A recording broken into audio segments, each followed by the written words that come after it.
Nu vil vi vise, hvordan en vindmølle virker i forhold til motoren. Så det her oppe, det er motoren i en vindmølle, altså sådan nacellen. Det her, det er så magnetismen i vindmøllen, og så her har vi en vinding på 1600. Så nu tænder vi for,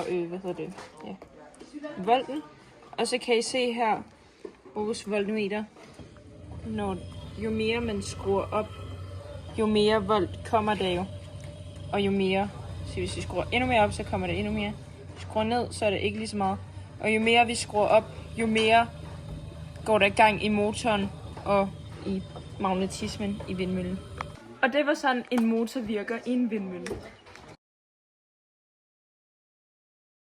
Okay, nu vil vi vise i det her forsøg, hvor meget vind der egentlig skal til for at starte en vindmølle. Så det her, det er en model af en vindmølle, og det her, det er varmen ud til jeres huse. Så skal vi se, hvor meget vind der skal til for at få varme husene.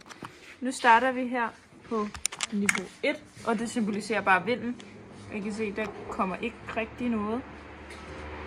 Og så på niveau 2, der kommer heller ikke rigtig. Og så kan I se nu, her på niveau 3, der begynder det at blinke på den her. Så I kan se på dem her, når de blinker, det er, når der kommer fjernvarme ud til husene. Så I kan faktisk se, at der skal ret meget vind til i vindmøllen, for at der kommer varme og energi ud til husene. Og så vil vi også gerne vise med vores vindmølle, hvor vigtigt vingernes måde at sidde på er. Så nu vil vi prøve at dreje på dem og se, om det kommer det samme ud af det. Jamen, nu vil jeg dreje vindmøllens vinger.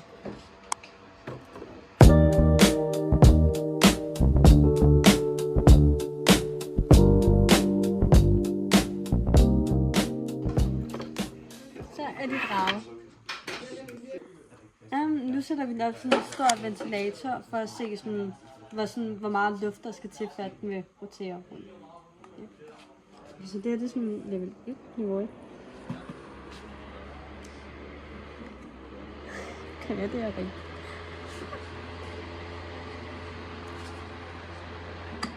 Ja, den vil ikke der. Jo, ja.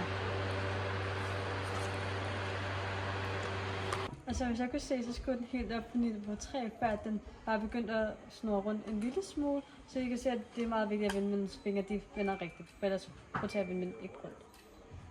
Og så kommer der ikke noget fjernvarme ud til jeres huse.